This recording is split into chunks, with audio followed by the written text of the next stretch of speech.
கிட்டத்தட்ட எங்களுக்கு வாக்களித்த 6000 சில்லற மக்கள்களுக்கு முதல்ல எங்களுடைய நன்றி. உங்களுடைய வாக்குக்கு உறுதியாக நாங்கள் உண்மையாக இருப்போம்னு சொன்னால் அது இவ்வளவு காலகட்டத்திலே எங்கள் உண்மையை நிரூபிக்க வேண்டிய சூழல் இந்த தாராபுரத்தில் உருவாயிருச்சு. நம்ம வாழ்ந்துட்டுருக்கிற பிளேஸு இப்போ தாராபுரங்கிறது ஒரு நல்ல சிட்டி. இந்த ஏரியாவுக்குள்ளே ஏதாச்சும் ஒரு பிரச்சனை நடந்துச்சுன்னா டக்குன்னு நம்ம போயிட முடியும்.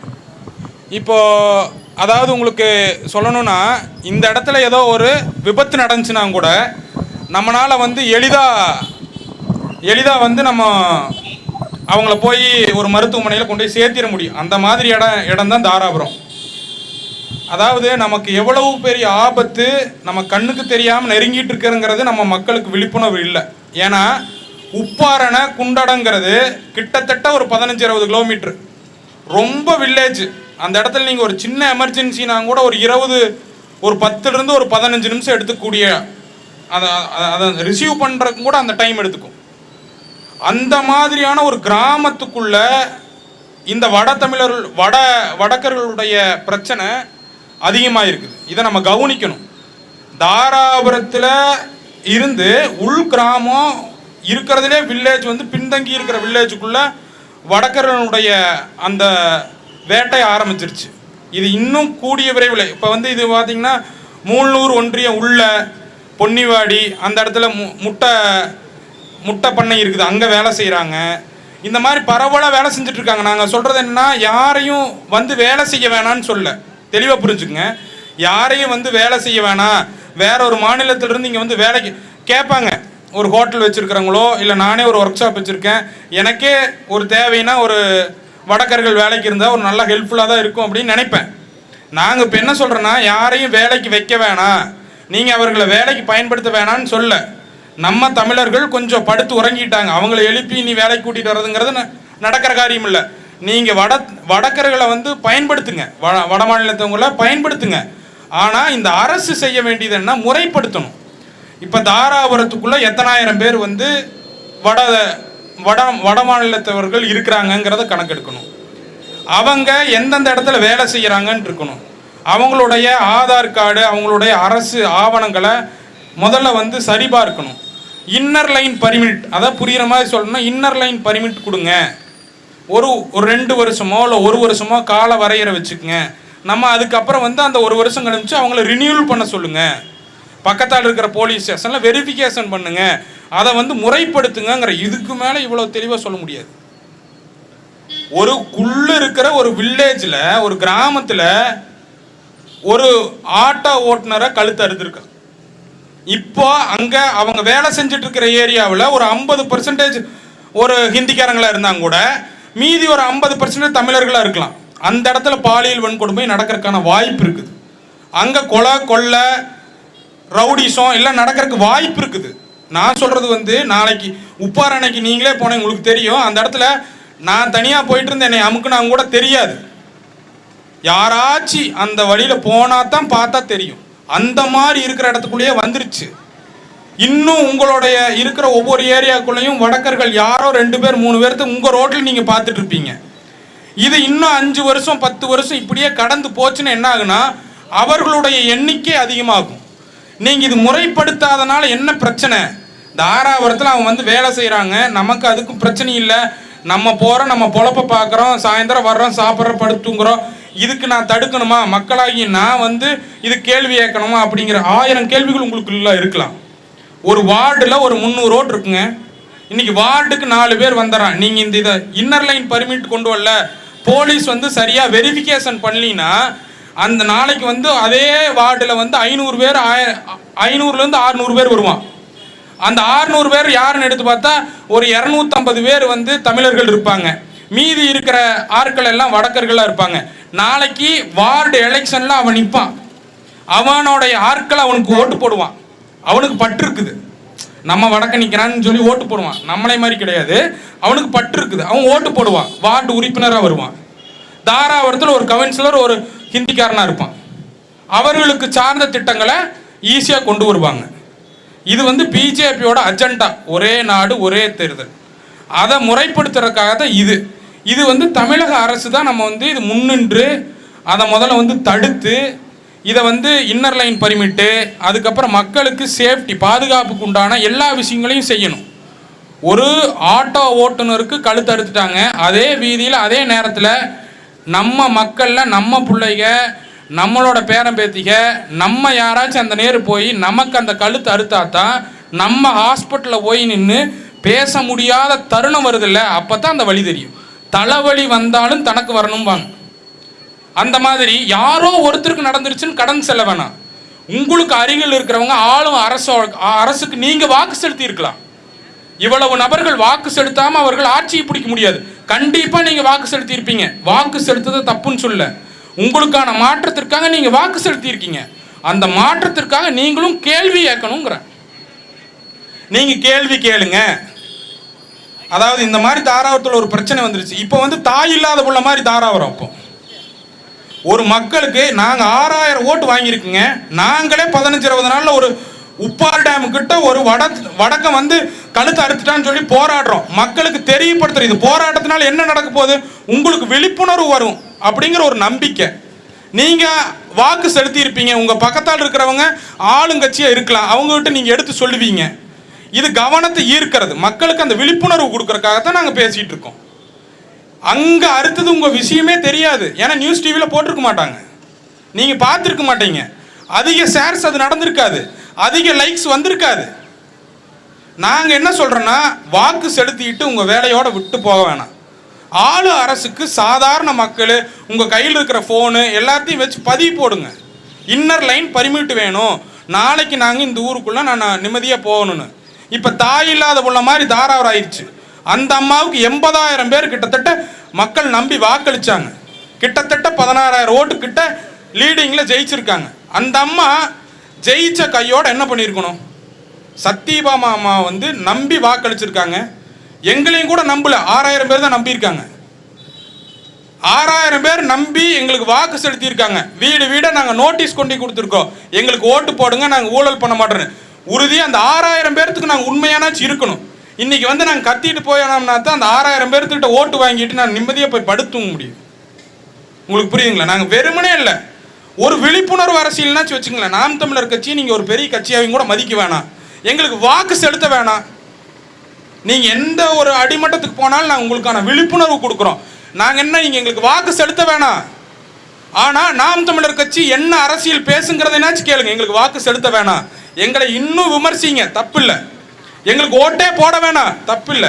ஆனால் நாம் தமிழர் கட்சி என்ன அரசியல் பேசுது, இந்த இடத்துல தாராவரத்தில் இந்நேரத்தில் ஏதோ ஒரு வடக்கம் வந்து ஆட்டோ டிரைவர் அறுத்துட்டானாப்பா, இதுக்கு போய் நின்றுக்கிட்டு 10,000 ரூபா செலவு பண்ணிட்டு ஆர்ப்பாட்டம் பண்ணால் உங்களுக்கு புத்தி இருக்குதாப்பா அப்படின்னு கேட்கலாம். உண்மையுமே புத்தி இல்லை தான். உங்கள் 10 பேர்த்துக்கு தெரியப்படுத்துகிறோம். இப்போ எம்எல்ஏவே இல்லை, இடைத்தேர்தல் வச்சா கூட இன்னும் 6 மாதம் ஆயிரும். இந்த 6 மாதத்துக்கு அப்புறம் தான் இடைத்தேர்தல். 6 மாதம் முட்டு ஓட்டு போட்ட நமக்கு ஒரு பிரச்சனை யார்கிட்ட போய் கேட்போம்? அந்த அம்மாவுக்கு கட்சி பிரச்சனைன்னு போயிட்டாங்க. தாராவரம் மக்களோட பிரச்சனைக்கு என்ன பதில்ப்பா? அம்மாவோடைய ஆட்சி 15 நாளில் பார்த்து நான் பார்க்கலின்னு சொல்ல, நாங்களே பார்க்குறோம்னே வச்சுக்கோங்களேன். அம்மா மாதிரி நீங்கள் தாராவரத்தை மாற்றலாம்ல, அதுக்கு தானே ஓட்டு போட்டாங்க. திமுக சரியில்லை அப்படின்னு தானே தாராவரத்தில் அதிமுகவை தேர்வு செஞ்சாங்க. எங்களையும் கூட கண்ணுக்கு தெரியல, விட்டுருங்க, எங்களுக்கு கண்ணே தெரிய வேணாம், ஒன்றும் பிரச்சனை இல்லை. உங்களுக்காக வந்து பேசுகிறோம், பண்ணுறோம், நிம்மதியாக போய் படுத்துங்கிறோம். இங்கே என்ன பேசிகிட்டு இருக்கிறவங்க எல்லாத்தையும் நினச்சி பாருங்களேன், சாதாரண மக்கள்.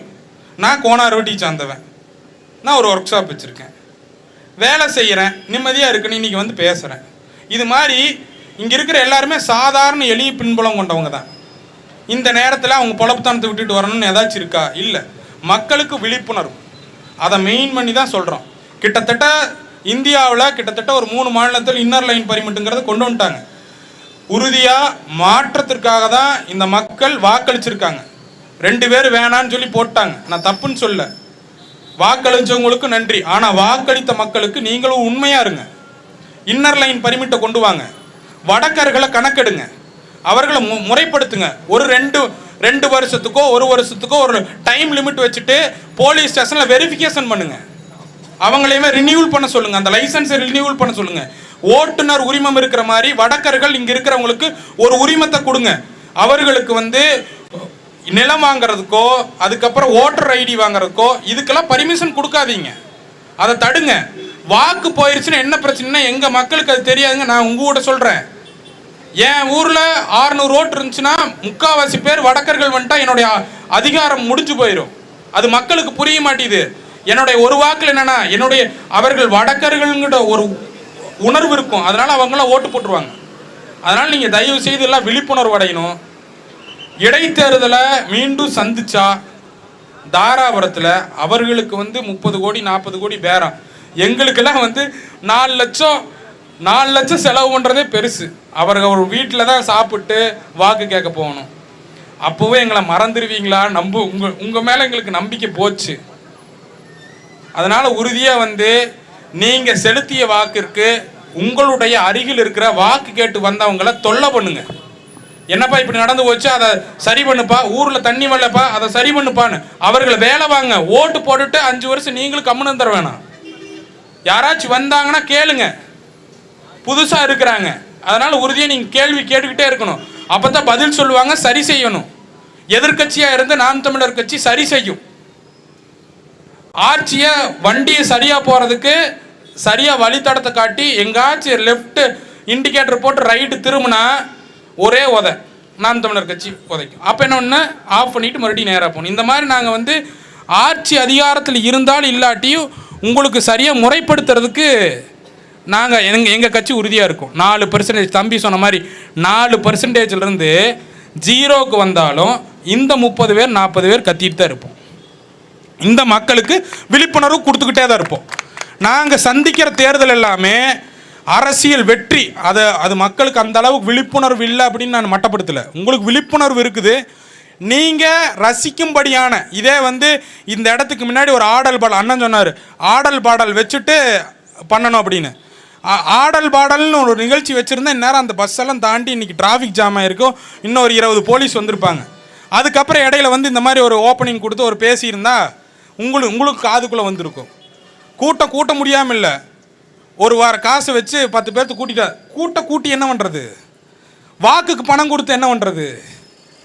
விழிப்புணர்வு இல்லாமல் சுயநினைவு இல்லாமல் ஒரு செலுத்திய வாக்கு, அந்த வாக்கு செலுத்தினதுக்கப்புறம் 5 ஆண்டு நம்ம உறங்கினதுக்கப்புறமும் அந்த வாக்குக்கும் பயன் இல்லை, அந்த வாக்கு வாங்கினவங்களுக்கும் பயன் இல்லை.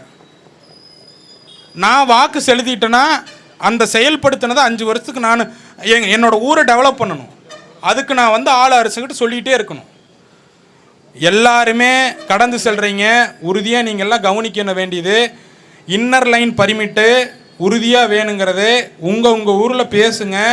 வடக்கர்களுடைய வருகை அதிகமாயிருச்சு. தாராபுரத்திலிருந்து உள்ளிருக்கிற கிராமம் உப்பார் டேமில் ஒருத்தரை கழுத்தறுத்துட்டாங்க. இது நம்ம ஊரில் நமக்கு நடக்காதுங்கிறது கேள்விக்குறி தான், சத்தியத்தை பேச முடியாது. அதே மாதிரி இடைத்தேர்தலில் இது பெரிய குதிரை பேரம் அதெல்லாம் இல்லை, பணம் அரசியல். சத்யபாமா அவர்கள் 20 நாளில் அம்மையார் ஒரு 20 நாளில் முந்தானேத்து ப்ரெஸ் மீட் கொடுக்குறாங்க. சொந்த காசை செலவு பண்ணி தேர்தல் என்ன? நீங்கள் சொந்த காசை செலவு பண்ணுங்க, கட்சி காசு செலவு பண்ணுங்க, எந்த காசை வேணால் செலவு பண்ணுங்க. இப்போ நீங்கள் இவ்வளவு தூரம் வாக்களித்து உங்களை எம்எல்ஏவாக கூட்டிகிட்டு போயிட்டாங்க, எதுக்கு ராஜம்மா பண்ணீங்கன்னு கேட்டால் திமுக அதிமுகவோட பேரம் பேசுகிறான். அம்மா, தாராபுரம் மக்கள் சத்யபாமாவை தேர்வு செஞ்சாங்க, உண்மைதானே? சத்யபாமாவுக்காக இரட்டலையில் ஓட்டு போட்டாங்க, உண்மைதானே? நீங்கள் மேலே என்ன நடக்குது? நீங்கள் தாராபுரத்துக்கு என்ன பண்ணீங்க? தாராபுரத்துக்கு நீங்கள் என்ன பண்ணீங்க? இப்போ நாளைக்கு எனக்கு ஒரு பிரச்சனை, நான் யாரை போய் கேட்பேன்? சட்டமன்ற உறுப்பினர் இருக்காங்களா தாராபுரத்தில்? யாராச்சும் வந்திருக்காங்களா? யாரையும் சந்திக்க முடியாதே. அதே குடிநீர் பிரச்சனை வருது, அதே ராஜவாய்க்கால் கழிவாத்தான் இருக்குது, அதே ஒரு நாள் டாஸ்மார்க் விடுமுறை ஆயிடுச்சு, 11 to 11 பாரில் லைன் கட்டி நிற்கிறாங்க. என்ன மாற்றம்? 717 கடை மூடிட்டாங்க. சரி, மூடிட்டாங்க, வாழ்த்துக்கள். நாம் தமிழர் கட்சி சார்பாக வாழ்த்துக்கள். அதே இடத்துல 123 கடை 11 to 11 பாருக்கு பர்மிஷன் கொடுத்தது யார்? அதை சொல்லல. ஒரு குழந்தை சாக்லேட்டுக்கு ஆசைப்பட்டு போய் இவன் வந்தவன் பண்ணிட்டான், அது ஒரு பிரச்சனை, அது ஒரு செய்தி. அதுக்கு ட்விட்டரில் 10 பேர் எழுதுறான். பயம் வரணும். ஒரு சட்டங்கிறத ஒரு தவறு செய்ய போகிறதுக்கு முன்னாடி அவனுக்கு பயம் வரணும். அந்த பயத்தை இந்த ஆளும் அரசு உறுதி செய்யணும். இன்னர் லைன் பர்மிட்டை உறுதி பண்ணணும். சில பல கோரிக்கைகள் இருக்குது, அதையெல்லாம் நிறைவேற்றி கொடுங்க. ஆளும் அரசுக்கு வாழ்த்துக்கள். இருப்பினும் இன்னர் லைன் பர்மிட்டை நீங்கள் உறுதி செய்யணும். உங்களை நம்பி வாக்கு செலுத்தியிருக்காங்க. உறுதியாக நாங்களும் களத்தில் நிற்போம். எங்களுக்கு ஒரு ஆதரவு கொடுங்க. ரொம்ப நன்றி.